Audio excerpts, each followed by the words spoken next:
It goes. Oh no, we're live. Oh my gosh, I did not to make that. Did not mean to make that go live. Crud! I needed to invite the people first, and whoa, I just messed everything up. Everybody, to make that go live. Darn it. Okay, nobody's watching, so it doesn't matter. Okay, can we pop out the chat? Oh gosh. Oh gosh. Oh gosh, everybody. I'm so sorry. I'm so sorry. I messed something up. I'm trying to fix it. I did not have the chat activated. Let's activate the chat. Oh my gosh. This is what happens when you hit the broadcast button. Oh my gosh. This is what happens when you hit the broadcast button and you don't have everything ready yet and you do it on accident and then you just look like a big, dumb, poopy head.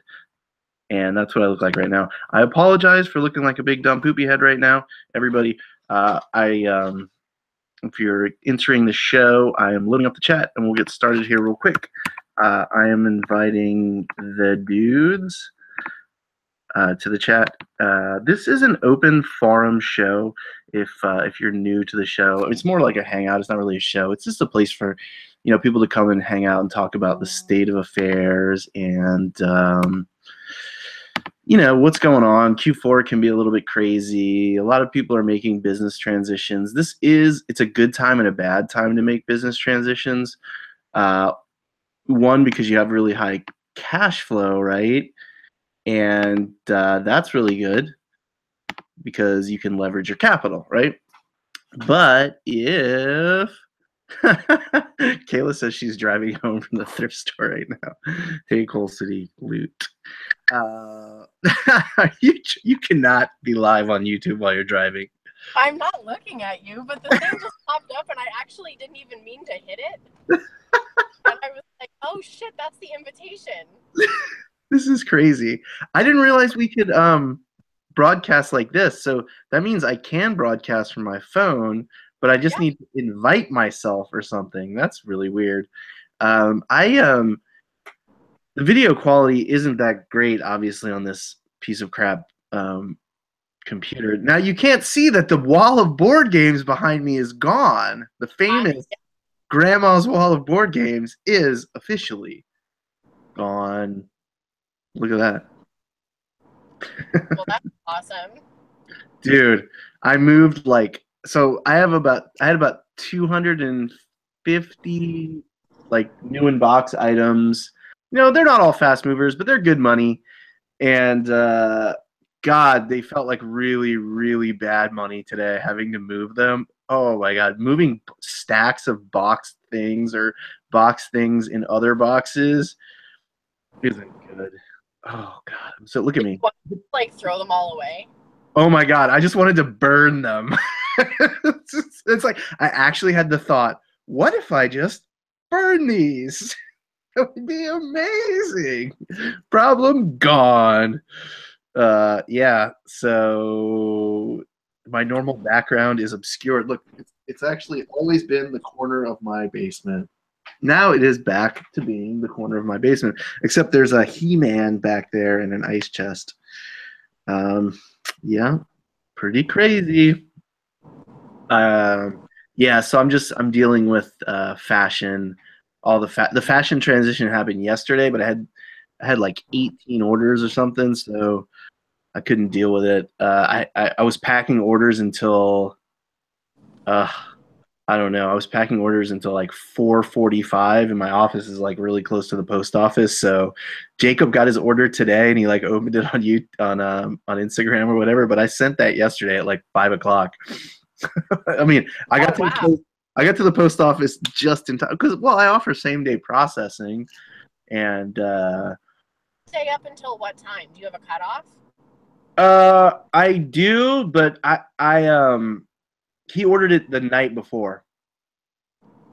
So oh, okay. I get it. Yep, that makes sense. We didn't do a show yesterday. We did a show the night before. So, yeah, it needed to go out that day because he ordered it the previous night. But so yesterday I couldn't do fashion because I got like 18 orders. Then today I I had the truck again, so because I got it on a site, like I got it like noon to noon, so I could work late and get up kind of earlier and do it and not have to pay an extra fee, you know. But I didn't end up waking up that early, so I was just rushing like just a crazy idiot. And that's pretty much it. So I didn't get done moving then? Everything's like pretty much over there except for clothes?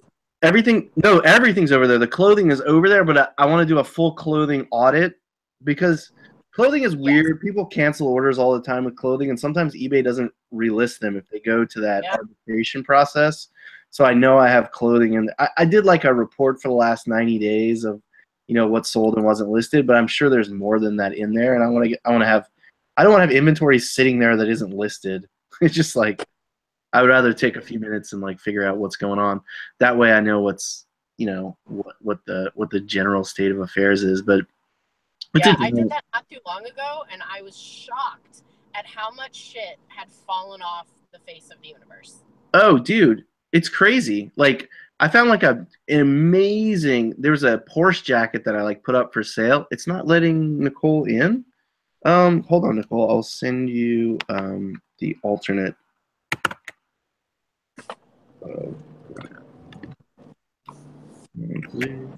It's not letting Nicole in. Hold on, Nicole. Look Wait, at I you. got in. I know you're polluting the airwaves now, though. Hold on, now it won't let me hear you. There we go. God. Excellent. Hi there. Hi. Hi, Nicole. Have you met Kayla? No. Kayla from Hayward's Vintage? Yeah, I heard she's a real witch. She's driving right now. I can only see the top of your head. Well, it's because she's on a broomstick. Weird phone holder thing, and it's like, I didn't mean to hit the join button. I was trying to like swipe it up, and I touched it, and it was like, oh, you're in the call. I was like, okay, well, hi. Oh, now you get to hang out. Yeah, exactly. So, like, well, I can't leave now since I have my big gulp and I'm driving, so I must have to like. Oh, do you have the QB ice? The little QB ice? The what? You know, the kind of ice they give you at the hospital. That's the best ice. When I'm pregnant, I have like low iron, and so I like constantly crave ice. And one time I was going through the drive-thru with Sonic with my friend Trish, and I said, Trish, order me a cup of ice with a little bit of water. And for some reason, that was like the funniest thing to her. And still to this day, she's like, oh, do you want me to order you a cup of ice with some water? That's a way to see the glass half something as you drink water. How are we doing? I'm living the dream. Awesome. Anything dreamy happened today? I dyed my hair. Yeah. That's good. I made a decent amount on eBay. I did $109.95 on eBay today. Ouch. You coming from the last 3 days of just like beating the piss out of it. I mean, I knocked some holes in the wall there. Definitely, I had some pretty seriously good days, so I can't complain too much. And usually it's weird, like when eBay does poorly, Amazon does well. It seems like they're in this weird. I mean, I can't even explain it. It almost always happens. I wish I could prove that with numbers. I cannot, but it's just very peculiar. You know what's been happening to me every night for the last couple of nights? Well, since I've been listing again. So I only listed like 1 day a week for the last, I don't know, month. And then I've been listing pretty consistently the last few days. So my numbers go up because, you know, people buy the things that you list. Weird how that works. Like, and so. Very peculiar. It's a very weird. Like the things I listed yesterday, some of them sold. So of course I made more money than I would have if I hadn't had those listed. Like weird, right? Science. I know. It's amazing how, you know, that works. Yeah, it's weird. People can buy your stuff, then they might. Yeah. Yeah, but anyway, grandma wall behind me? You see how the grandma wall is clear now? That's so good. But my point is that I've been getting every night like 4 back-to-back offers from different people. So it's like eBay literally turned the light on. The conspiracy theory is real. The last 3 nights it's happened. Like around the same time, I'll just get like boom, boom, boom, boom, boom, offer. Yeah. And is this, you're saying this is happening during a very prescribed time period? Yeah. What during which hours does the AI within Pandora think that you're awesome? It's usually between 6 to 7 at night. Interesting. I never get sales during that period. I get sales at like between 6 and 9 in the morning. They blow up hard. Like that's my big Yeah. time. And then again, like late at night, like 2 in the morning. I get a lot of sales at like 1 and 2 o'clock in the morning. It's like I never get sales in the afternoon though. I never from like, I don't know, 9 to like 5. There's nothing. I rarely get a ton of sales. Today was weird. I only got a couple of sales, but they did come in the middle of the day, which is really, really weird. Hey Mal. Hi Elliot, how are you doing out in Phoenix? Hey, how's it going, guys? Phoenix, Oregon. What? Yes, that is a state and a city, not necessarily conjoined, but close enough. Good to see you, my friend. Hi, Nicole. Hi. How's it going? Good. I don't think we've met. I'm Elliot. Nice to meet you. Hi, Elliot. Big fan. Oh, please don't be a fan. This is weird. No, you're awesome. Thanks for all the content and cool shit that you do. Well, thanks. So you sell on eBay? Yep. I'm a full-time web designer, part-time eBay. I think I stumbled like a few months back. I stumbled upon the Rally Roots kids, and then started watching some 10K stuff, and then just went for it. And yeah, it's just a lot of fun, and that's awesome. Yeah, it's great. I love it. And it's so weird because like I feel like I'm becoming the grandma of YouTube. So okay, I'm home, so maybe I'll join back in a few minutes. Okay. Okay, come back on, Kayla. Okay, bye. We're chilling. You're the grandmother of YouTube. Expound upon this. Does that come with like diapers? No, it just is weird. So like I've seen. So when I started on YouTube, there was like a group of resellers on YouTube doing their thing, right? And then I was watching them and I was like, okay, I'm going to start on YouTube. And then, you know, there wasn't a ton of people who started at the same time as me. And then like a whole new group has come in on YouTube, and that original first group is kind of they're not putting out a lot of content anymore. They're kind of doing their separate thing. And so now I'm kind of like the grandma who's still kicking it. Yeah, dude, you got the boombox. You're the boombox grandma. You're using she's using all the cool buzzwords. Yeah, and I'm like, wow, like this is interesting. So like there's gonna be another group that comes in like a year. Like it always happens that way, right? Like the next round will come up, and then it's like, do I die off? Was that like when I have to go? Because like it's weird. That's how it works in general. Like with this sort of thing, you know. What do you? That is so amorphous. What do you mean? That's what works. You're saying you're like on the mountaintop, and then it's all downhill from here, and no, or you're just like the wise guru now. I think what you're saying I think that what you're saying is that they max out their audience, and that there's no room to grow, and they kind of move to other. Like it seems like the most natural progression is to like widen your audience, because obviously the reseller audience is small. Right.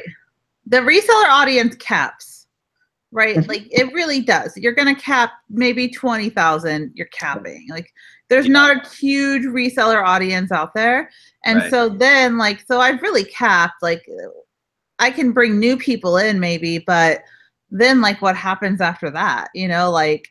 You're right. Like you have to either start going a different direction, or you're gonna stop seeing growth.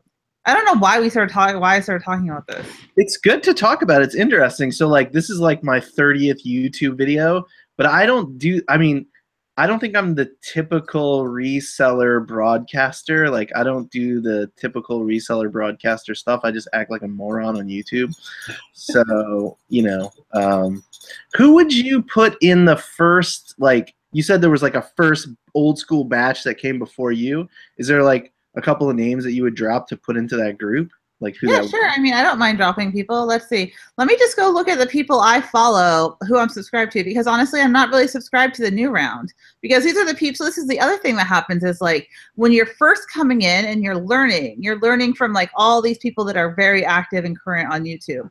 Then as you learn, you stop watching videos. Like it happens. It happens to everybody I know. Like me and Kayla talk about it. Like I used to religiously watch reseller videos. But now I kind of know all that info, and it's like the same info is like repeated over and over again, right? Absolutely. And so it's like, so I don't really need to watch those videos anymore. And so I haven't subscribed necessarily to this next round that's come out. Except for me. Well, yeah, but you're like my friend, right? Don't get me wrong. I have like, you know, I'm sub to 10K. I was just trying to self-promote it.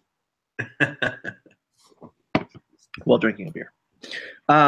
Yeah, no, there's a lot of people producing content, certainly. And you know, one of the guys I started watching, like I mentioned some names, like one of the first people that I ever saw on YouTube doing any sort of video was the Bonafide Hustler. Yeah, so I watched Bonafide. So when I first started getting into this, was Rake and Profit was still driving around city to city and thrift store shopping. And that's literally how I got addicted. He was on like a 30-day city by city, and he would go. I remember the first video I watched, he overflowed his bathtub, and I was like, this is hilarious. Who is this guy? And so I was addicted to seeing like what city he was going to next, and it was really good content. And so that's how I got into it. And then I also subbed to like Gil Daddy and Gil Mama. Do you remember them? Did you ever watch them? It sounds familiar. Were they like in Alabama or something? So Gil Daddy, he actually had like the most subs out of all of them. He had like 20,000, which like when I started was a huge number. Yeah. How many subscribers do you have? I don't actually share that publicly. Oh, okay. I mean, I figured you could just see your channel. No, I know how many I have, but I'll tell you why I don't share it publicly, and I think you might appreciate it. A lot of people get super hung up on how many subs a channel has, and as you grow, they start to use that as fire. And so I was getting a lot of like fire because of like how many subs I had, and I wasn't like, I don't even care. I literally don't even look at that number. I'm turning it off. No one else can see it. But what were they even saying that you didn't? I mean, well, it would be a fun game for people who hated me to get like 100 people to sub to me and then to unsub. Like they can pay people to sub to channels, and like it became this really fun game for them. Jeez. That sounds really dumb. Idiotic, yeah. Somebody would do. They'll have a lot of free time. Or they would be like, Nicole lost 10 subs today. And I'd be like, you're spending too much time looking at my channel. You can't see that anymore. Dude, I would never even. I mean, that is so far off the radar of care that I actually have. I was just curious, like how many subscribers you had. I wasn't trying to like pry or. No, I know, and I haven't shared since I think I was about 20,000, a little over 20,000, and I can tell you that I have a significant amount more than that at this point. Okay. 700 million subscribers. I'll just tell you. And the moon became one of her subscriber. No, we don't like everybody who lives on the moon. Oh, Resale Rabbit. Did you guys ever watch Resale Rabbit? I love that guy. Oh, he's the best. Yeah, dude. He runs around drinking Monster energy drink. Oh my god. I loved anybody that traveled around and thrifted. That was my thing. Like if you were traveling around and thrifting, I wanted to know what you were doing. Yeah. Apparently he got like he built a huge warehouse and started doing all this stuff, and then he got banned on Amazon. He was mostly Amazon FBA, and he was thrifting to Amazon, which is, a highly risky game because the more you diversify on Amazon, the more they're likely to tell you that something that you have is like wrong and that they'll kick you off for life for it for some random arbitrary reason. Amazon is the most peculiar marketplace I've ever experienced. So I think that happened to him, and then I don't know him personally, and I've never spoken to him. That's just content that he produced that I watch. He's like the only guy that I probably watch videos from just because I think that he's funny. You know what I like about him? He runs a Reddit flipping group. Does he? Okay. He doesn't Oh. produce a lot of content at all. He started producing content again recently, I noticed, and I was watching some of it, and I remember him talking about getting banned or whatever. But I thought he got like reinstated or something. God, I wish I could invite him onto this show right now. He's probably sleeping. Resale Rabbit, give us the 411. But yeah, he's a cool guy. He seems like just like a fun dude. Yeah, he's just a normal. He's like from Wisconsin or something, right? Yeah, but he's smart. I totally think he's smart. No, I'm saying like he's like from the Midwest. He's just like a normal dude. He's not like some big shot from San Francisco or something. No, he's just a dude. He's like your common man's reseller. But he's definitely smart. And it looks like he negotiated a really awesome deal on the warehouse that he had. But it sounds like something went awry. Amazon has always been.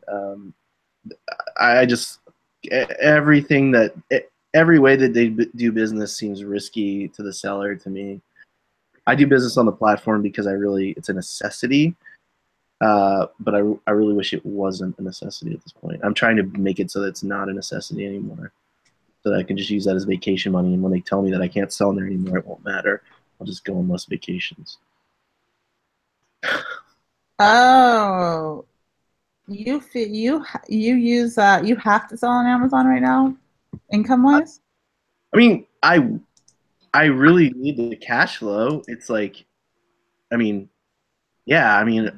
it would be more difficult. I wouldn't be able to do what I'm doing right now if it wasn't for the cash flow and the savings that came from selling on Amazon.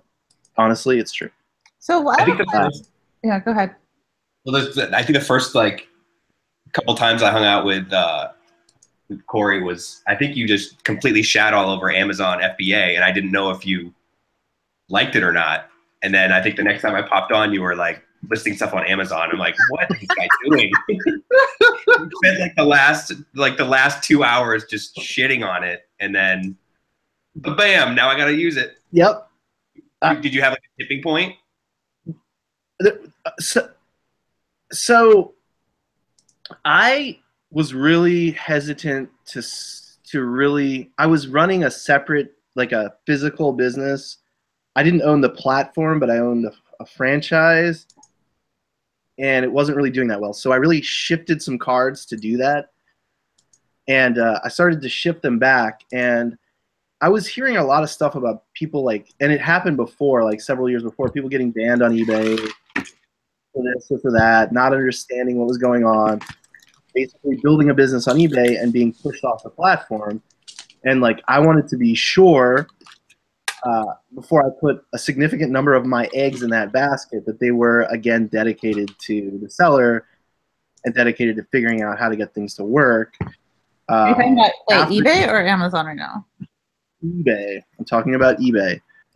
So there were a lot of metrics that I guess were not understood. I'm not coming from a perspective of somebody that happened to, but if it did happen to me, it would be horrifying. So I needed to figure out how to get more connected with eBay before I put those eggs in that basket. And after going to eBay Open and meeting some people and getting connected and getting some assurance that the way the company was operating had in fact changed, I was ready to go at it.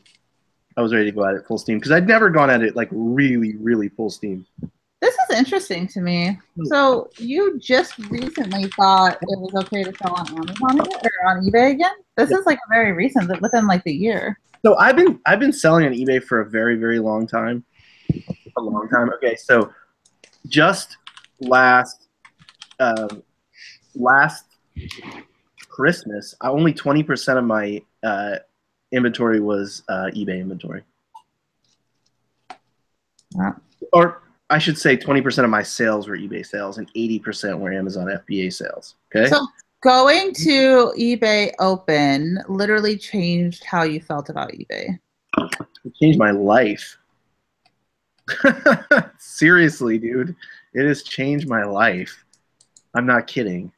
Like I took it for everything it was. I talked to everybody I could. I made every connection that I could. I went to every meeting I could. I went to every happy hour I could. Talked to every person I could. I got every tip I could. I stayed up and talked to everybody. And at the end of every day, and obviously I could talk a lot, I was like hoarse. And I just learned so much information. I met over 100 people who worked at eBay. I met like at least 200 other resellers and new ones, old ones, everything. And it was like, I thought to myself, I think I can really try to make this a huge part of my business. Like I was thinking like, how do I grow online without taking the risks that Amazon, because you need to be an FBA seller to do any business. You really do. You need to be merchant fulfilled prime, which is almost impossible to get. You need like 100% positive feedback, which means you need to be selling one high quality item. Basically, it's really really hard. So merchant fulfilled prime is almost impossible because if anybody says anything, So that basically is like you have to be it has to be, it's B to C. It's like a you're a legit like business. You're B2B, exactly. Yeah. Because I mean, my Amazon account is a business account, and like whenever a business buyer like it's weird. You can do these weird discounts for business buyers, and all this weird. Are you a business account on eBay or a individual account?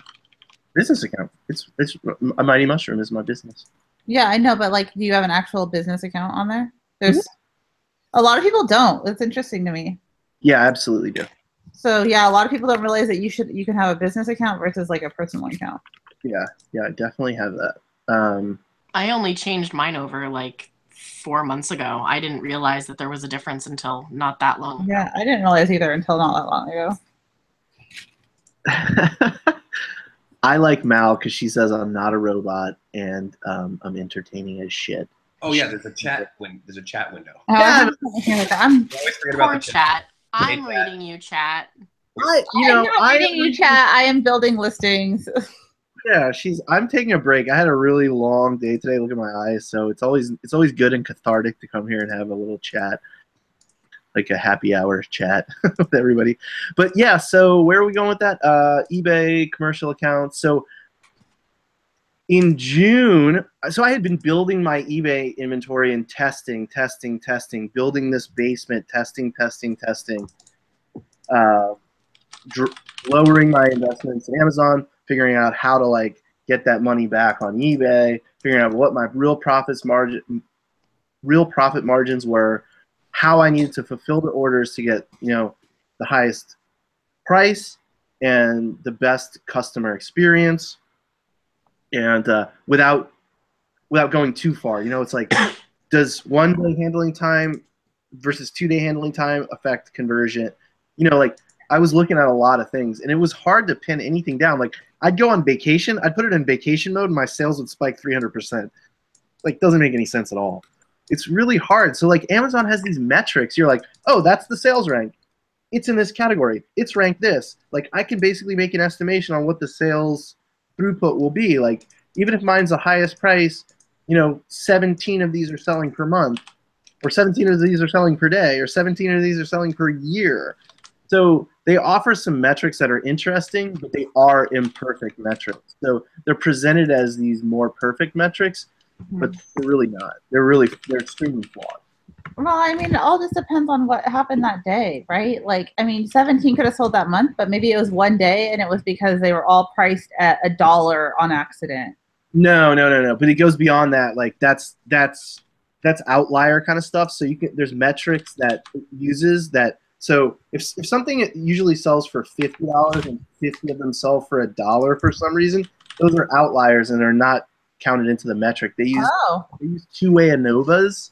So their system uses what's scientific is like called a two-way ANOVA, where you basically take all this data and put it in this multivariable equations. And if they're outside of these ranges based on this normalization, then they don't count. So I mean, the thing is that there are multiple product listings for the same product, and sales rank can certainly be modified by price. So let's say I sell something is selling for 50, right? And I sell it for 20. then 30, then 10, and I'm the only guy with it, and I sell it for 10, 10, 10, 10. And it has this huge sales rank, so it jumps up in the sales rank listing, and I raise the price to $60, and people don't continue to buy it at that price, the sales rank will drop again. But if they do continue to buy it at that price, because it did have a high sales rank, and that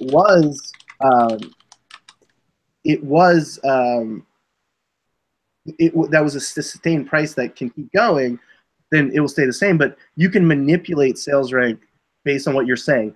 $1, I should have said that a little bit differently before. If it's like 50 and then $1, like it's going to ignore those. But if you gradually lower the price and the sales rank raises because you're selling more of them, you can actually raise the price.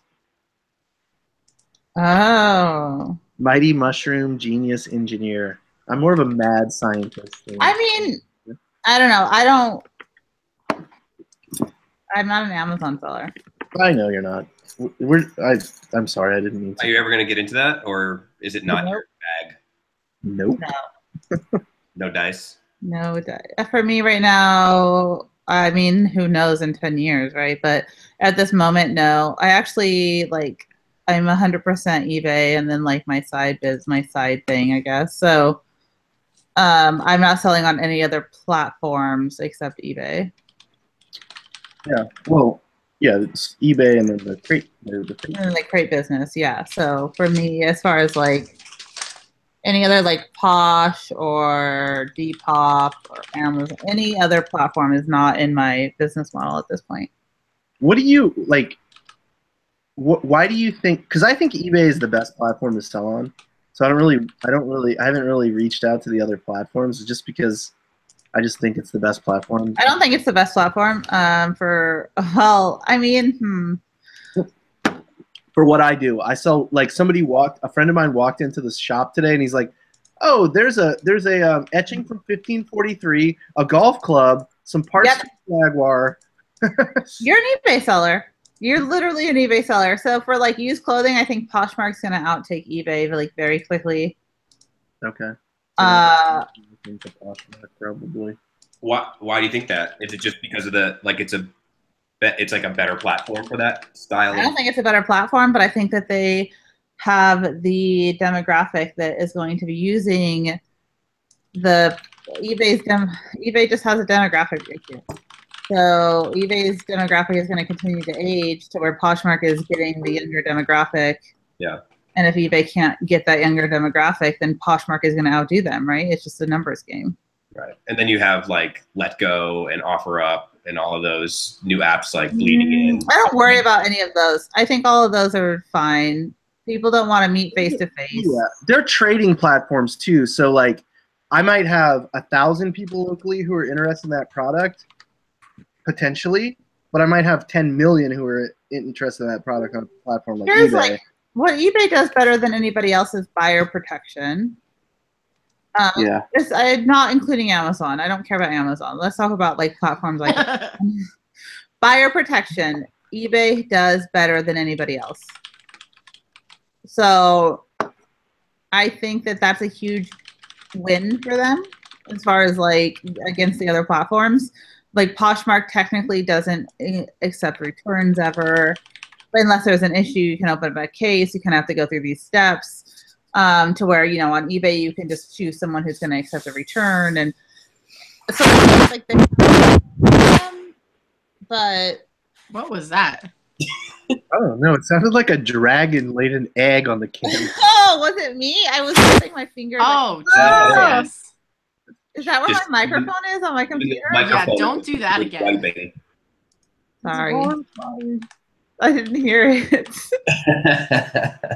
I don't know. I think that eBay just wins as far as some things, and then but they need to winning over those 18 to 25-year-olds, and they need to do it very quickly. Yeah, but they need to be cool, and eBay's for old people. I think my average customer is 84.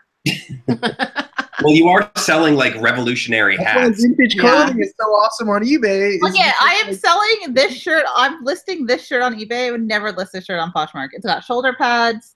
It's got fabric covered buttons. Like, This shirt is not a Poshmark shirt by any means, but someone's gonna come along on eBay and they're gonna buy it. Look at the tag. Like this is an eBay shirt. Okay. You see. Santa Claus. I don't know what this is. It came in a lot. I'm just putting it up for $10. Okay. Can I ask? So, what I was gonna ask about lots because I'm still like I'm totally new to this. I'm still digging through, Goodwills on the weekends and whenever I can get there. Like, how do you slowly scale up from like a sourcing perspective to find like where do you find the lots? Is all the stuff that you get in the lot sellable? What are you looking for like a price per piece? Like Good what? luck. No, I don't know. I'm not going to talk about that on air. Okay. I mean, me personally, at least. I sound like a jerk. Sorry, Corey, I just came into your chat. Shut it. No one watches your show, and I'm not answering any Nobody's questions. watching this anyway, right? I can answer from my experience. Yeah, there you go. I can answer my So, experience, which is there's a little two more things. limited. My Then- first. Oh, sorry. No, go ahead. I was just talking. It's fine. I'm sorry. All right, everybody except Nicole, answer me. Always. I'll answer you off air. Okay. Well, I'll probably do. Okay, I'll probably since end up- Corey's dead, I'll answer your question. Okay. I've only bought a handful of lots, but the price you pay per piece is completely dependent on so many things. It's dependent on what kind of product you're buying, what you want to resell it for, where you are, how many pieces you're buying. But there is no one answer to that. There's one lot that I paid around $2 a piece for, and there's another lot that I probably paid around $7 a piece for. But the $7 a piece one was vintage clothing that I'm reselling for $50, $60, $70, over $100. Right. So, that could be worth it for some people, but some people aren't going to want to pay $7 a piece. The $2 lot, a lot of it, I've made my money back twice over now. But a lot of it I'm getting rid of, basically, because it just wasn't good stuff, and it's not stuff I want to keep in my store. Right. Yeah, that was because I was just assuming that if you buy a lot of clothes, like, I don't know, 20, 30% of it is just not anything that people would pay money for, or they buy it, but it's not worth after all the labor and the shipping and all that stuff. It's not even worth putting up. The vintage lot that I bought was about probably almost 1,000 pieces. Oh, wow. And I would say 10% of it, I straight up, no, not even 10%. It was probably more like 5%. I straight up just got rid of because it was damaged or it smelled bad or something. But I did get this from a friend of mine who was a vintage hoarder. So she was very picky about what she bought. So most of it was really good condition. Some of it style-wise, I just didn't want to deal with. So I wound up donating it. So maybe another 5% style-wise, I just wasn't interested in. And then there's the stuff in that lot that's good and it's interesting, but it's not amazing. So it's like, oh, I sold that for $12 or whatever just to get it out of my life. And then there's like a good 30% that's like amazing. And then everything else is just kind of in between. I think like industry standard, just off of the research that I've been doing a lot of work this last month on this sort of thing, industry standard is about 30 to 50% waste. Wow. Right. So if you're buying like a truck of clothing, even like graded clothing, you're looking at up to 50% waste on that. That's crazy. But it makes sense too because. Yep. But let's say you're paying 20 cents an item for it. Right. Then it's totally worth it and it doesn't. Right. So like your actual overhead in that sort of business comes in with labor is going to be like inventory. That sort of cost is nothing compared to what you're paying in labor. Yeah, so you have to keep your inventory costs really low so you can afford your labor costs. Mm-hmm. Very interesting. Oh, I don't know where that spiraled off into there. Lots. No, we were talking about resale. No, I just like, as I, it's funny, like I'm I'm still like to the point where like I won't go to like Goodwill unless it's like half price day, just because Neither will I. I'm super. But I did like. It was funny though. I stumbled upon like a Goodwill about it. It was having like a sidewalk sale, and like everything was $1, and that was a pretty good haul. So That's but awesome. I think I ended up with like almost 25 or 30 pieces, and a lot of them sold like over like the next, or a good maybe like 10 or 12 sold over like the next week or two. So it was a good take, and I was getting like anywhere from 20 to 30 bucks for some of those shirts, so it was good. But yeah, that's cream of the crop, What's that?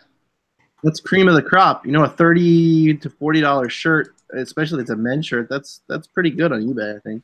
Yeah, I've been finding like today I found like a Patagonia shirt, a Prada shirt, like a really cool Ralph Lauren thing, and then like North Face pants, which is randomly stuffed in a rack somewhere. So, but yeah, I'm just trying to figure out better ways to source, and I don't know. I tend to just stick to men's clothing. It's what I know, and I don't know. I'm not comfortable enough to be fishing around in the ladies section, I guess, or it doesn't even matter. I hate the men's section. So I don't like the men's section either. Okay, so good that I'm not alone and just sticking to my side of the store. So we're safe for now. We're all safe for now. I mean, there's some great stuff in other sections of the store, but I feel like I go in and like my chances of finding something good are so much lower. So I'm wasting time that I could be spending on stuff that I know really well. Yeah, no, that's totally true. It's like, because you almost have to learn like the second you move to a new spot in the store, you have to learn a whole new category, and you have to get familiar with the brands, and you have to get familiar with, what stuff would sell. Like I still haven't really doved. It's just dove. Dove. Hey, it's I have divin. I like divin. Thank you. I have yet to divin into like jeans. Sounds like somebody's name. Oh, I love think jeans. This is a men's shirt right here. I don't even know what this stuff is. It's from a lot I bought. I literally am pulling it out just like, I don't know what it is. What is it? It's a J. Crew shirt. Yeah, this is definitely men's. You could build a castle out of J. Crew shirts.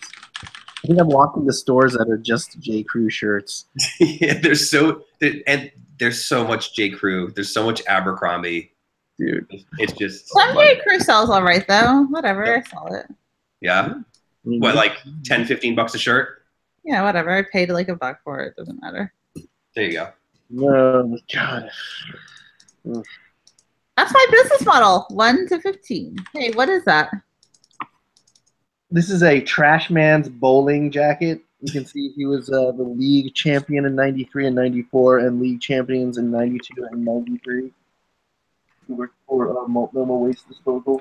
Oh, that looks I feel like a spaceman in this thing. That looks cozy. It's funny because you could have back in even in the '90s in Portland, you could be a garbage man. This came from a really nice house. The dude was a garbage man his entire life. He had an awesome house in Selwood. And now, if you're a garbage man in Portland, you have to live on the moon. The cost of living here in Portland is pretty crazy. I mean, you live out in on the other side of town. I don't poke around in that area so much. I know it's more affordable than here, but I know it's still pretty expensive. I mean, where I live is not more affordable, and I'm on the other side of town. Gresham is still affordable. Yeah. Are all of you up there in the Pacific Northwest area? I'm in Seattle, but Pacific Northwest, just not the same state. I'm in Portland, Oregon, as you already know. Portland, Oregon, Seattle, Washington, and I'm in Phoenix, Oregon. Phoenix, Oregon. Yes. Wait, is Oregon? Are you really in Oregon? No. No, I'm in Phoenix, Arizona. Oh, I was very confused. Can I tell you guys about these shoes that I found? Yes. Yes. So when I look for shoes, I like to look for shoes that are kind of weird. And so I found these, and they don't have the laces in them, but they do have the original laces. And I go, these look cool. And I don't know if I'm going to be able to show the name. Oh, maybe I can. Fluvox! No, it's not. It looks like it, but it's Fluvox. Fox Fluvox. Why is the name Corey of it. muted? They muted so you can see my camera when I'm talking, so it doesn't switch to them. So Fox Fluvox. And I go, well, these are vintage for sure. So I look them up, and there's a few pairs that have sold on eBay for $389, $600. So the ones I have are different from the ones that have sold, but there was something special about them, so I grabbed them. So we'll see what these are worth, but I'm pretty excited. They're made in Spain. Oh, that's good. Hey, Corey, heads up. If you want someone to be big, you just click on them, and when that white box shows up, that means that they'll be big forever. So like how I'm big right now, but then I click on you, I'm still talking, but you're big. Yeah, I did the big thing for Kayla just now. Thank you. I made Kayla big. So thank you for this tip, though. They have these laces that they came with, and the God, laces like have these little like metal tags on the bottom, like, and they're real metal, and they're real leather laces. Like, I don't know. I was like, for $10. Like, it looks like you want to date those shoes. I do, kind of. If they were my size, I would probably keep them, but they're tiny. They're like a 6.5. They're very, I mean, they look like they come with a cauldron. They're super soft leather. Like, I have no clue if they're worth the $600 that some of them have sold for, but sometimes you got to take a chance, right? That is true. I mean, you got money, spend that money, girlfriend. That's what I'm doing. I can't, even when I Google it, like, nothing really comes up. Yeah. That's what ends up in most people's death piles. They don't have the confidence to list things that they don't understand the price of, and then it becomes like it goes into a death pile. I have some friends that are resellers, and they message me all the time saying, like, what should I list this for? And I just say, like, let's just say you didn't spend a ton of money on it, right? You spent, what, $5-10? List it high and be willing to take a best offer. That is the generic response I have to everyone that says that. Like, list it high and take a best offer. What do you have to lose? If you spent $10 on it, you put $500 on there, someone makes you an offer for $150, great. Run to the bank and buy porridge after. People are so afraid to. This is what my I just actually told someone this in like that in my mentorship group is you're not allowed to do any research for the week. And I know that sounds like super harsh, but like if you're spending half an hour on every single listing and you already looked it up at the thrift store, spend a week and don't do any research and just list your stuff. Dude, I had to I took my cousin who I mean he's a physician, he doesn't need my mentoring, but he does this part-time and he needed some tips, and I'm like, stop looking everything up incessantly for freaking an hour. And just list the damn thing. Buy it because you know it's a good deal. List it. If you don't make money, don't buy it again. Just get it going.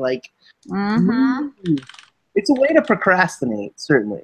Well, and what happens even I'm all about research or whatever, but I know people who just get into that rabbit hole and they can't get out. Yeah, I don't do. I was. It's really hilarious. There's in this show, a lot of there's several YouTubers, especially when I started this channel. I probably pissed them off and they don't want to come back anymore, but that's okay. You pick up a lot of people. So Garage Flips, who I think is he's from where I'm from, and I know it's really difficult what he does, and so I need to turn this off. I know it's really difficult what he does, where he does, so you have to have a pretty high skill level. And I'm sitting there listing stuff. He's like, "You're not even looking this stuff up." It's like, listen, man, my average sales price is like $40. I know that. Like, I'm just like, I'm trying to think about what would be a good deal for somebody to be like, yeah, I'm buying that right now, because I already know what I paid for it. And if it's like something I obviously know is like rare and unusual, like I'm gonna go the next step and try to figure it out. And I might put it off to the side. It might, it might come a little bit later. I might have to do a little bit more research on specific items, but these are like high quality items, like your shoes, like board games or whatever. Like one of my listers, she's really good at pricing. I mean, and she likes it. It helps her learn. So she actually puts like a draft price, and I would say 8 out of 10 times she is like spot on 80% of the time, which is way good enough. I'm not even spot on 80% of the time. Yeah, me neither. So having her spot on 80% of the time is like really awesome. Yeah, you know what, but so I think I'm doing some more reading. I think these are original Fluvogs. Fluvog used to be called Fox and Fluvog. Oh man. You know what you should do? The price just went up. You should take them to the Fluvog store. I might. Fox. They look like Fluvogs. That's why I picked them up, because I thought that's what they were. Look at the and I was like, well, the name is super similar. It's not Fox and Fluvog. It's Fox and Fluvox, right? I know. So, but I'm finding both names. And so let me see it, Kayla. Fluvog used to be known as. Let me see the heel. Maybe they're fake. What does the inside look like?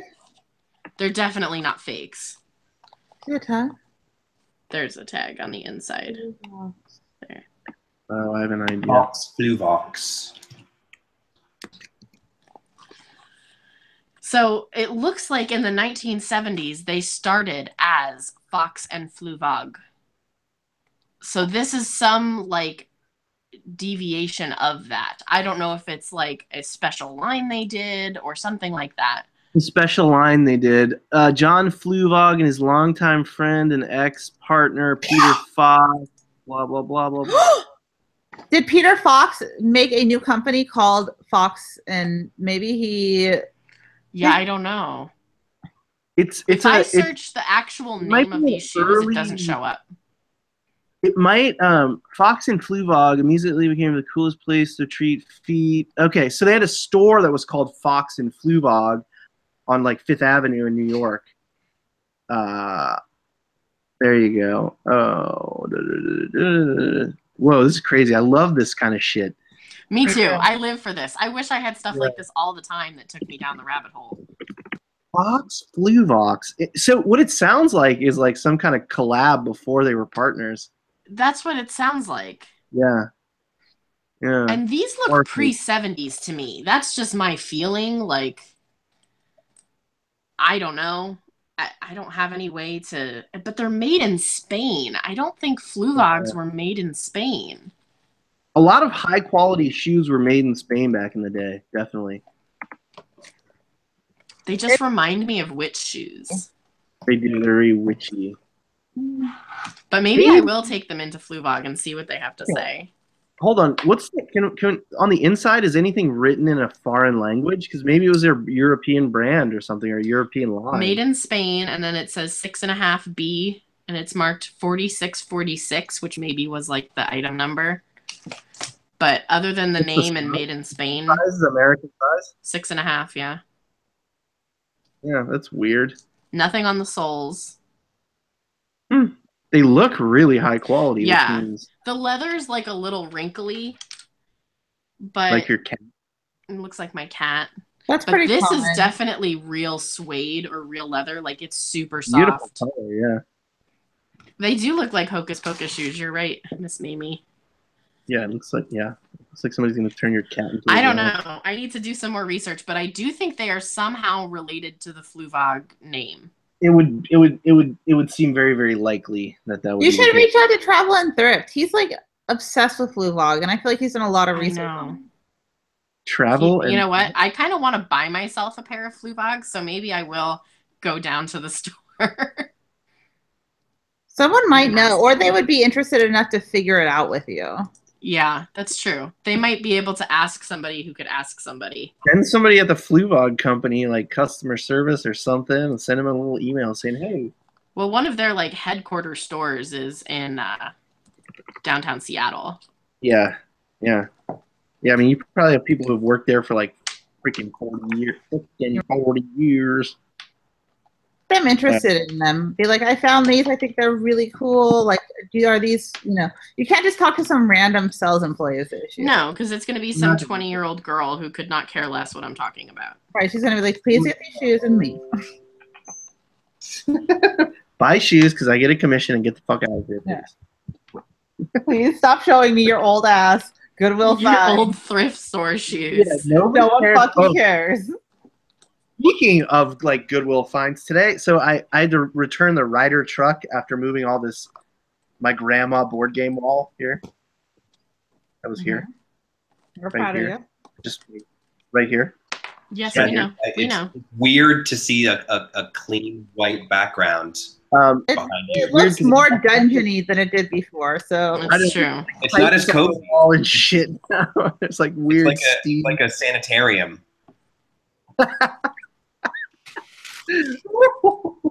Less bunker, more sanitarium. Yeah, it's very bunkery in here. It is quite warm for the temperature, though. I will admit. It's very It's much more echoey in here without having all those. So the guy who was working. So I went to bring the Ryder van back, and the dude who was like doing the like checking in the Ryder vans and sitting in the chair pumping gas. Like he would chill in this chair until somebody rolled up and then go do the gas. He had like a pair of like $500 Scarpa boots on, and I was like, "Hey, dude, where'd you get those boots?" He's like, "Oh, I got these at Goodwill like 2 weeks ago, $10." Oh my god! Wait, what were they? Scarpa mountaineering boots. Oh my god! Jesus. I mean, just like mint condition too. Do they still have the crampons on them? Did he just leave the metal spikes on, or what? They don't come with metal spikes. I know. It's jokes. Have you met me? No, I actually haven't met you. It's really nice to meet Well, it's you. my first time, but apparently you like jokes. Apparently you like Zing. hair. Anyway, kids, where were we going? See, things get derailed when you do these shows that don't have any like actual content, so you have to push things down the train We don't line. have actual content. What do you call this? I think this is pretty decent content. No. I was blaming that on myself. Like I was saying, when you don't have like an actual content conveyor. Obviously, you guys. Should we make like a wheel? Like spin the wheel of content? Huh? Ooh. Okay, that's where I need to go. Okay, so who wants to join me in the chat or live? I want to start a Patreon.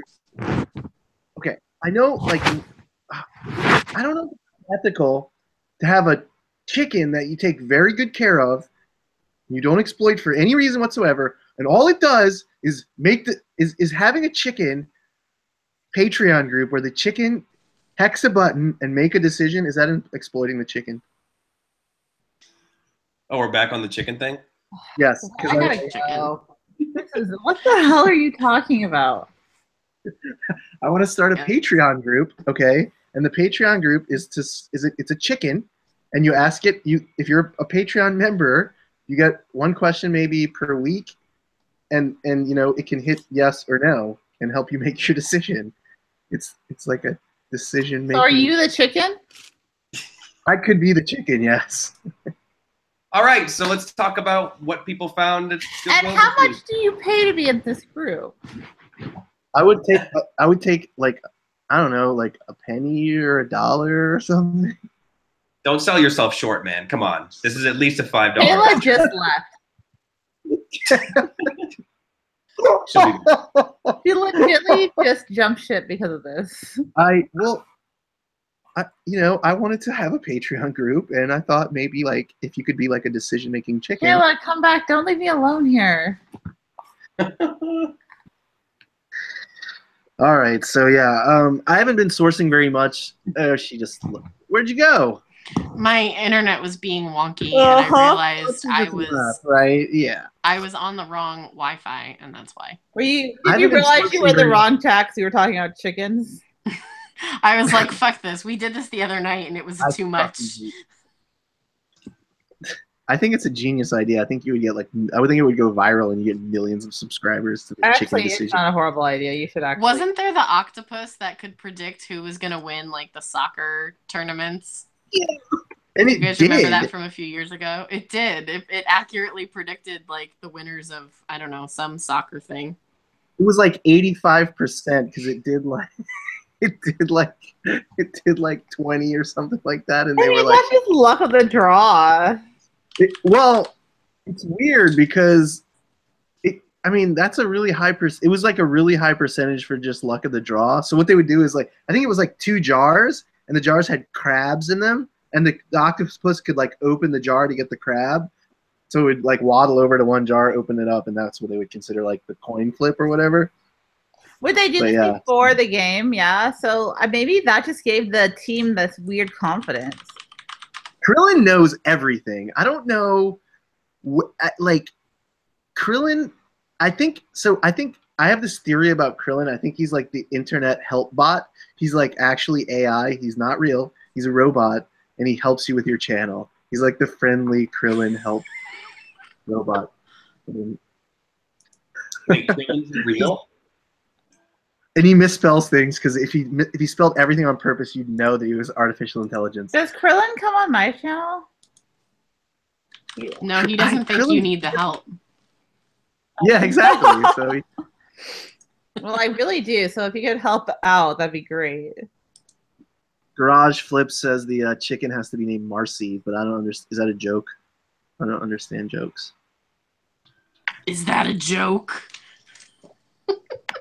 I don't understand if that was a joke. How do we name the chicken, though? I mean, if we're just going to go down this chicken rabbit hole or chicken hole.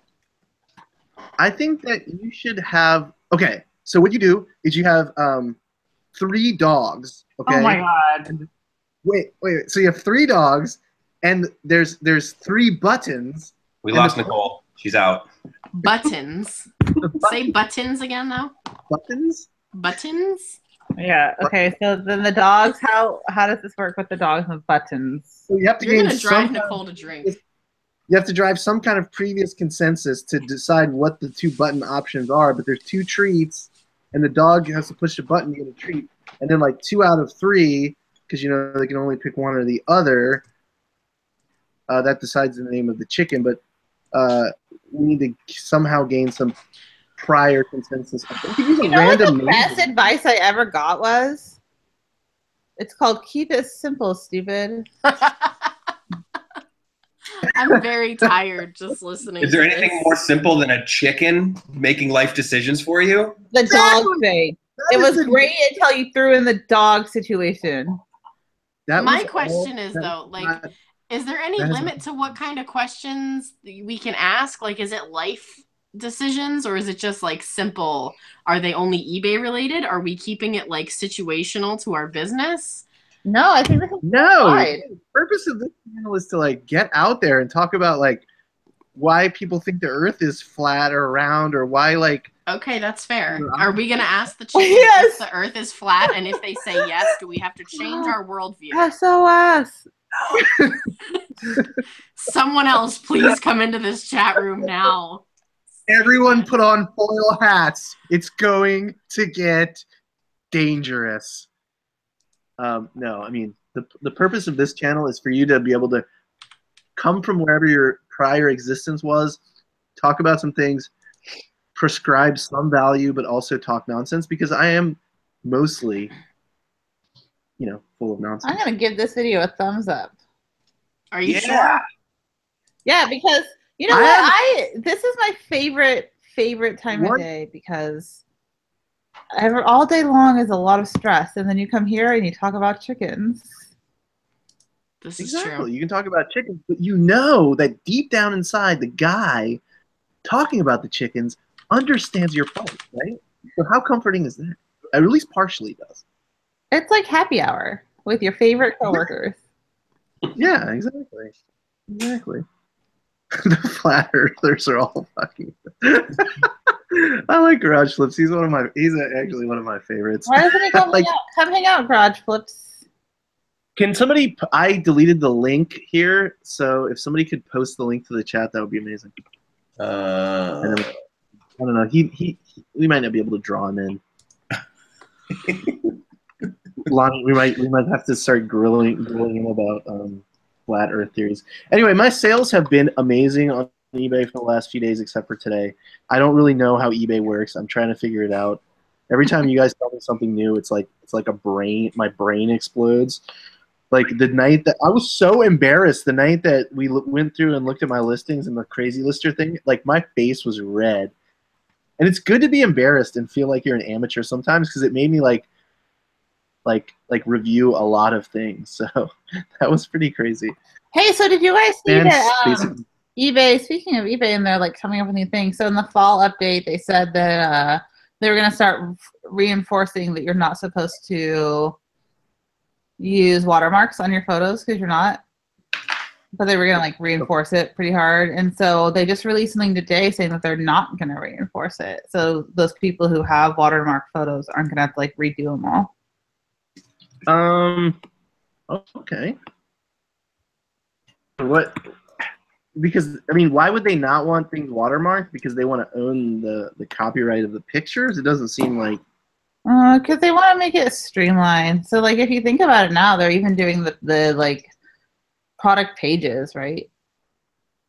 What do you mean? So they have like product pages. Like, I'm looking at this radio. I can go and see the product page with the reviews and all this stuff happening on it. Okay. eBay has product pages now. Everything you say blows his mind. This is not. You guys, anyone else? Bueller? Talking about, yeah. Thank you. I'm so. That's where SKUs come into place. So like you scan the barcode comes into place because then it goes on the product page. And so if everyone's using watermarked images and the product page looks really messy, that's why. Well, so yeah, you need a uniform product page like Amazon, basically. Yeah, that's great. That's great. Like, but how do you I guess you can convey there needs to be condition guidelines specifically for like clothing because when you get into like uniform product pages, you need to understand like product condition, and then all of a sudden you don't have unique listings anymore. I think that product pages are only for new items, right? I could be wrong. Don't quote me on that. I think you're right. And legally, they can't use stock photos, right? Like it's not even like Amazon legally can't even use stock photos. I think you have to own the right to those photos to use them. Yeah, but I'm saying like, how does it change the experience for the buyer on eBay to move to that product page kind of thing? Mm. So is it going to be like like Amazon has the buy box? So Amazon has the buy box. There might be 50 new sellers, but the seller that they decide for some reason has the buy box, and no one even knows what that is. They have it like the buy it now box. Yeah. Like, like, is that what they're gonna do? I don't know. I think that like, no one cares about their product pages. I'm just saying that's why you can't have watermarks.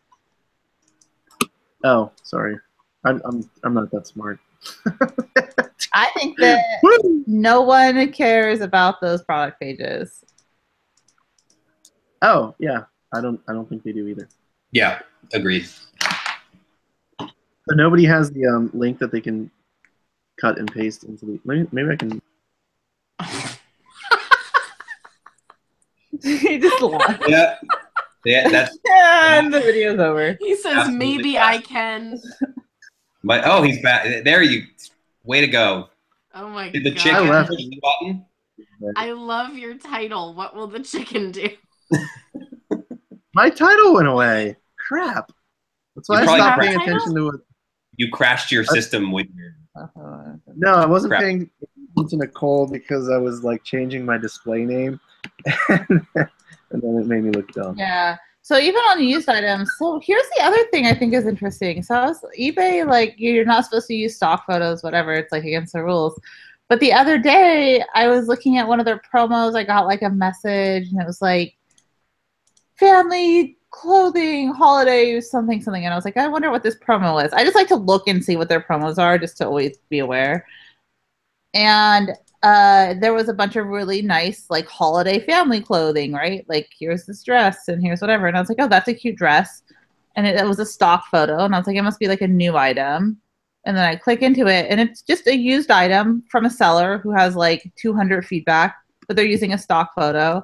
So I'm like, how are they deciding this? Like, you're technically not allowed to use stock photos, but they're still like putting this into their promo. Interesting. Yeah, I mean, obviously they don't have grips and control over every single thing that happens on the platform. But they are literally using it in like a promotion. There was only like, I don't know, 30 things. I was like, maybe it just like randomly generates, but I don't think it does. And it was like in my little, it was like a notification came on my phone that was like holiday favorites for the whole family or something weird. No, I think those have some kind of random nature to them. They seem to be like, I don't know. What about, so I walked into FedEx today and I dropped off some packages, and there was this cute little brochure about eBay Valet, which is like this completely, it's like FBA for. Oh yeah, eBay. Yeah, you send it in. They do it. You walk into FedEx and give them the stuff, and they pack it and send it to eBay. They have it on the door too. It's like eBay Valet. Yeah. So you send it into eBay Valet. None of us want to do that because you don't make as much money, and it's really only for high-end stuff. So there's a podcast that Joe really likes listening to, and they sent like a PlayStation in through eBay Valet, and they did well with it, or they thought they did well, but they could have made more money selling it on their own, right? Yeah. Yeah, it just seems, well, it says make up to 80% on your items, but what does that even mean? Like 80%, so they're charging you 20. It says up to 80%, so obviously, it's like the high demand. I don't know. I think it's. Yeah. I also don't think it went that program. That program's kind of old. Is it even like really around still? Are people still doing it? That's what I'm curious about, because like they were like fresh brochures. Like it looked. I mean, they still smelled like somebody just printed them up. You smelled them. Yeah, I love the smell of freshly printed. I love just thinking about you walking into the store and like the whole stack of paper. Like every post office, they know exactly who I am and they love me. Sure. FedEx too, promise. Broadflip says that eBay is plastering it with the TV ads, but aren't they like? I need to stop talking. I think isn't this like 5 years too late? Like, shouldn't they have been doing this like 5 years ago? Well, so they're still doing it the wrong way, though, in your eyes, because like millennials don't watch TV anyway. Right, so that's the problem. Is we're not trying to get the people who watch TV. Why aren't you like? I see their social media ads. I see them in my Instagram feed, and I'm like, that's great. Can I get 100 more influencers doing stuff on eBay every day? That's all they need to do is like hire people who know how to influence on social media to drive traffic to eBay. That's all. I mean, that is. If only we knew someone that could do that. Yeah, but I drive sellers. I don't drive traffic. I'm talking about having, so they have eBay Partnership Network. It's nowhere near as good as Amazon, right? So like, I'm like, I want all my affiliate links to be eBay, but they just don't pay me anything. And so it's hard for me. I'm like, I could make triple the money if I put my Amazon link in. Got it. That's interesting. And so people who use affiliate links to make income, which a lot of people do, so like AdSense revenue is nothing. What the actual revenue is the affiliate links. And so unless eBay steps up their game, their affiliate links are pretty junky. Interesting. So yeah, you feel like they're not putting their marketing dollars where they're going to be like getting the customer base that they're missing in places like Poshmark. See, I don't understand like the social. Oh, and then the Poshmark has DJ Khaled doing pop-up shops. You know, like they have, and Ashton Kutcher had one too. Yeah, there's so many celebrities doing pop-up shops over there. Like, why aren't this is how you get people? Like, this is how you get the millennials. Oh, so what eBay does is they have Charlton Heston do art.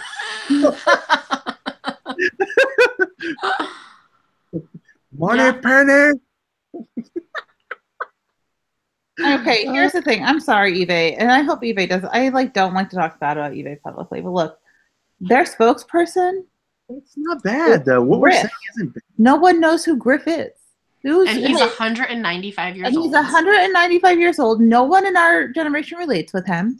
And what he says is things like, yeah, selling on eBay is hard. I met Griff at the eBay Open. He is old, but nice. Yeah, I mean, he's super nice. I was on the radio show once. Yeah, but I mean, they're trying to get they have this fresh appeal on the TV thing, but it's like that's not where the fresh appeal needs to be. And I mean, it's hard for me to say anything like that because I don't understand social media like you guys understand social media for sure. I'm like a tiny spud, I'm a tiny little sprout coming out of the ground. So I mean, but I do understand that it is important, and it is rising in its importance, and it feels I honestly just want to send them here's the thing. Here's the other thing that's interesting to me. So Gary Vee, who can be obnoxious, but he understands social media. He does. We cannot deny that Gary Vaynerchuk understands social media. And he has this great company called Vaynerchuk Media, and he's obsessed with eBay. Why isn't eBay using him for their why isn't he working directly with eBay? Why isn't eBay hiring out Vander Media to do some stuff for them? Yeah, exactly. Why isn't Casey Neistat going to eBay and hanging out for a while? Yeah, I think Griff is actually really nice. I want to make it very clear, I have nothing against Griff. I'm just saying, if you're trying to target younger generations, you need more than just Griff. You need you need influencers. Yeah, and Poshmark is doing really well in that regard. Yeah. I mean, I'm such the eBay nerd that I've never even actually been to the Poshmark website. It's not really your thing though. That's not really what you. I know, but I sell fashion. Yeah. So I don't know that the fashion that you sell well, no, some of the guys' stuff might do well over there. That's not entirely true. So what really agitates me about Poshmark, the first thing that agitates me is that I can't view the website without signing up. That drives me crazy. You can purchase without signing up though. How? It says sign up with email, sign up with Facebook, sign up. I guess not. But I mean, most places you can't. That doesn't agitate me. Places like Gilt, which I love, is a discount website. You can't view it without signing up. Yeah, it's that's one thing that's super annoying. Pop-ups and gateways and stuff like that. But in the end, if you want the commerce sites, are you? You can totally browse Poshmark without logging in. By the way. Yeah, I'm doing it right now. You just look up something on Poshmark. Just go to Poshmark.com and then scroll down a little bit. It has a big splash image, but if you scroll down, you can click on any of those things that it shows you. It'll show you top brands right now, right? Reformation, Rockin' Republic. All right, I fucking signed up. Just click on one of those, and then it also brings you up a new screen that has a search function. So if you wanted to actually search, is a dream necklace. It's handcrafted. It was $10, but now on sale. Guess what? It's only $10. I'm not kidding. Oh, amazing. Okay, I'm gonna have to check out Poshmark, I guess. The thing about Poshmark is it really works the best if you are actively sharing.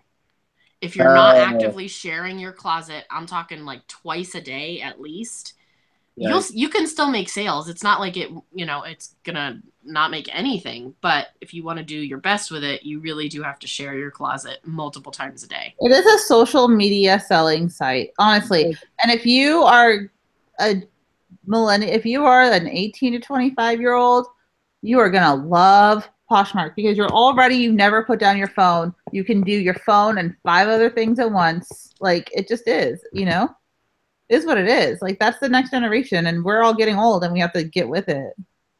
Oh, Whoa! I don't want to get with it. But I'm not as old as Gary Vaynerchuk, though. I just Yeah, want to and go so sit. they do say on Poshmark that, you've got to share back for people. I don't usually share anybody back unless they're a friend of mine. So you don't have to so share as far back. as what where does your highest volume now come from, Kayla? Oh, eBay for sure. Okay. But I So- make an extra, I would say, $300 to $400 a week on Poshmark. That's a paycheck. It's great. I mean, and it's very little work for me. I usually share my closet when I'm laying in bed in the morning trying to convince myself to get up. It takes me 10 minutes. And then I might share it again at some point throughout the day. That's it. Who do you share it with, and how do you share it? My 33,000 followers on Poshmark. Oh, Jesus Christ. And I didn't get those by doing anything. Poshmark has these algorithms and people just follow you. It's not like I put anything out there and was like, follow my Poshmark closet. They just follow people on the app all the time. I get 150 new followers a day. Interesting. It just happens. Okay, that's interesting. How long have you been how long have you been selling on Poshmark? A little over a year. Okay, so not that long to gain 30,000. 30,000. But it's nice now that they have a web interface and you can actually upload listings from your computer now. You didn't used to be able to do that, and you had to do it all on your phone, and it was a real pain in the ass. Now that you can do it from the website, it goes pretty quickly. That's pretty cool. I'll list some stuff on there just to. Might as well. I mean, you don't get paid immediately. It's just like Mercari, where they hold your money until the buyer accepts it. But like I said, I've been doing it for a year now, and I haven't had any issues. Yeah, if it's just an alternate stream of income, it's not that important. If I didn't get paid instantly on PayPal, I would make me very unhappy. Well, and I also think it's kind of nice that they take the money from the buyer immediately, so you're never waiting to be paid until the buyer receives the item. It's not like something is waiting in limbo. And they have 3 days to accept it, and then Poshmark immediately releases the funds to you if they don't accept in 3 days. Okay, meaning they're going to keep the item? Well, when they get the item, they have to check a box in their app that says, I got my thing and it's what I wanted and it's all good. But they have 3 days to do that. If they don't do anything, Poshmark assumes that it's fine and releases your money. Mm-hmm. And Poshmark is really strict about returns. They you've got to have something pretty fucked up for them to accept a return. I've heard that it happens every once in a while where something will slip through that shouldn't be returned and is. But for the most part, they're pretty good about it. I had one person try to return something because it didn't fit them. And Poshmark was like, sorry, resell it. That's what Poshmark's for. Open your own closet and sell it, basically, is what they tell them. So it's perfect for you. It follows exactly your despise of returns. Yeah, well, they don't allow it. Even if you were I don't mind returns, they just don't allow it. You can't willingly accept a return. Poshmark. Here's why I think. I mean, aside from all of this is why I think Poshmark will win. Poshmark puts your money into a wallet, right? And even myself, I saw myself doing it. So your money sits in that wallet until you move it to your bank account. And you're sitting there on the app and you're like, that sweater's cute. No, I have money in my Poshmark wallet. Whatever. It's not spending real money. Yeah. Yeah, no, that's for shoppers. It works really well. I don't ever leave money in my Poshmark. I transfer money 2 or 3 times a day. I don't leave anything in there. I transfer it. Yeah, as soon but as it comes but if you do, the average, let's say 80% of people, they're just gonna start re-spending that money. Oh yeah, so it's gonna be its own little currency. Own little what? So Poshmark is just constantly making money off of that same. Oh yeah. Mm-hmm. Yeah, that the money never even leaves their website. Exactly, they get that circulation tax money. Yeah.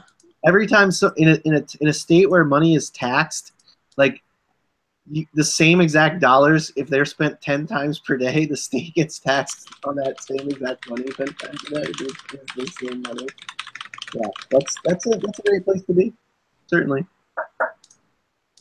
Poshmark. For an extra couple $100 a week, it's worth it for me for the amount of time it takes me. Yeah. You Yeah, I know. mean, if I could, you're always talking about cross posting to Poshmark, right? So you're cross posting from eBay to Poshmark. Maybe you'll have to give me a tip on how to do that. Yeah, it's not too bad. I think you can only have 8 photos on Poshmark instead of like the 12 on eBay, and your character limits are much, much lower. But you don't write big, drawn-out descriptions anyway, so it's not an issue for you.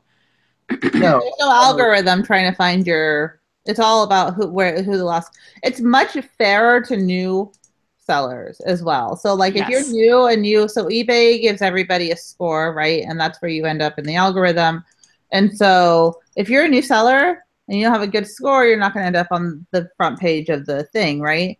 To where Poshmark, you land on the front page because you put yourself there. Posted, yeah. Okay, interesting. So so eBay really needs to step up their game when it comes to like modern marketing, or they're gonna get swept under the rug. Is that what you think? Me, yeah. That scares me. I don't want that to happen. How do we not do that? At least in like the clothing and that sector. I mean, I think there'll always be a place for eBay for you can't find it anywhere else. Is that who they want to be? I don't know. Yeah, no. I mean, obviously, like, no, they don't. I mean, they want to be a robust e-commerce platform. I mean, they started as. I mean, what did eBay start as, really? I mean, they started as weird. Actually, just saw their mission statement. Do you guys remember their mission statement? It was like, we believe that most people are good. What is it? It's like, it's actually really good. Mission. Don't ask me why I know this. Krillin probably knows it. Krillin knows it, definitely. Okay, so this is their mission statement. eBay, our mission is to provide a global online marketplace where practically anyone can trade practically anything, enabling economic opportunity around the world. Yeah, dude, that's an awesome message. I mean, that's an awesome purpose. And then it went on. The other thing I saw that was longer, this just popped up on Google. It went on to say, like, I remember one sentence was, "We believe that most people are good." And I was like, I appreciate that, eBay. I believe that too. That's something I believe very strongly. So I like that, eBay. Except that guy that lowballed me on those pair of sweatpants. He's a dick. He offered me a penny for a Prada shirt. How dare he? God. Everybody else is intrinsically good.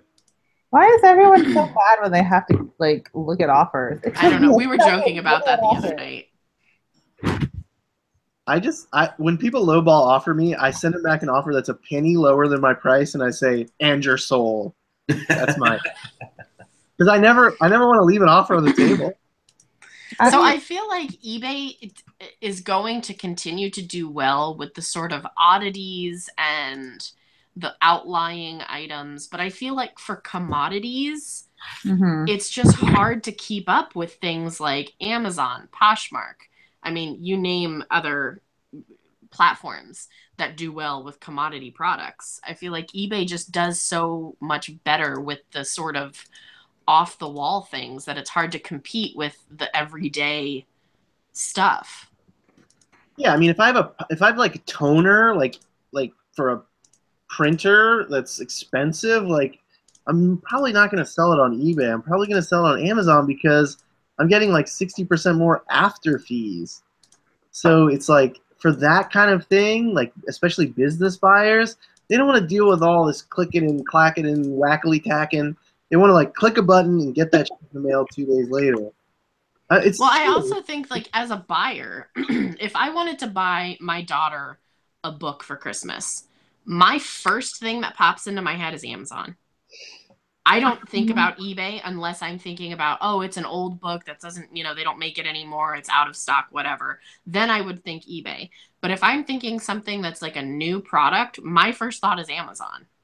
And I'm an eBay seller. Like I'm kind of the same way, but since I've started selling on eBay, I've started shopping on eBay. for I've kind of, as much as I love Amazon and I buy like 80 to 90% of my shit, I started. What's that? I feel like you're giving your money back to people you know. Yeah, and I like that aspect. It's almost like because those people are out there selling. I mean, like I bought like a used like North Face shirt for like $20, and I was like, wow, that's a good price. And I don't know. I'm starting to buy more stuff on eBay just because I appreciate the people that are out there, and it's almost like there's more of a not that I would. There's a face to the store or anything, but you almost feel like those are your people now. I think it's hard to beat like 2-day free shipping too, though. No, but it's really hard. But what you just said is everything. So I get a ton of flack. I get emails every day saying I'm ruining people's lives by making these videos. No, the more traffic you bring to a platform, those people are going to start buying on that platform too. Yeah, absolutely. Like, it just is what it is. I don't care how you get the traffic to the platform, whether it's selling, whether it's buying, whatever it is. If they like that platform, they're going to start using it for both sides. Right. Absolutely. Agreed. I no, I mean that scarcity kind of mindset where people are like, I hate you because you're putting out information that everybody already knows is completely ridiculous. So, I mean, it's like, if you really want to find the information, you can go out there and find it. Somebody doesn't have to tell it to you. And the second part is like, most people who hear it aren't going to do anything anyway, so it doesn't really matter. I don't know. Yeah, I really wish eBay would kind of get their shit together in that fashion. They did. So I've seen these, like, I get these you get your ads on YouTube, and there's been one. It's like, like the girl goes into the grocery store and she's like buying like shampoo or something, and the and the checkout girl's like, have you checked eBay? In this like ridiculous voice. Have you seen these? No. Oh God. Okay, maybe I should do one. Maybe we should screen share one. I think you should film one if that's what you were going to say. You should film your own eBay commercial. Good. You're right. Have you? That would be total guerrilla marketing. Just eBay should give like people $1,000 to shoot their own commercials. Dude, whenever I go to the gift card section of the store, I put all the eBay ones up top, like where people can see them. That's good guerrilla marketing. Because man, just buy these guys. Like at the checkout, like I'll just like move them around. It doesn't matter. Wait, hold on. This is good. Let's get this. Okay. I'm gonna screen share and then we're gonna watch this together for fun. Okay. But did you check eBay? No.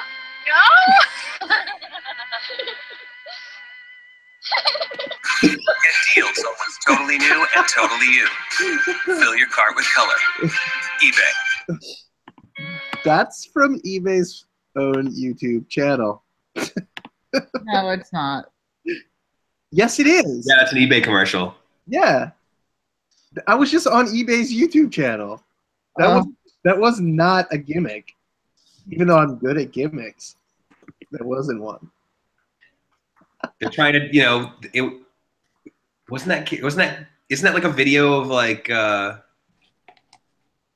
they took that video from somewhere else and dubbed it over or some shit. Oh, is that right? Yeah. Okay. So I've seen that kid crying before, and I know it wasn't eBay initially. That made the kid cry. But like, is that a commercial they're using? Yes. I got it from. Don't shop. They've aired that commercial. I've seen it on YouTube. Yeah, on YouTube or it's actually on TV because I've seen those I've seen eBay. Yeah, but I don't care about the TV commercial. I'm saying, did they put that on like in front of a YouTube channel? Or, like, did they do something useful with that?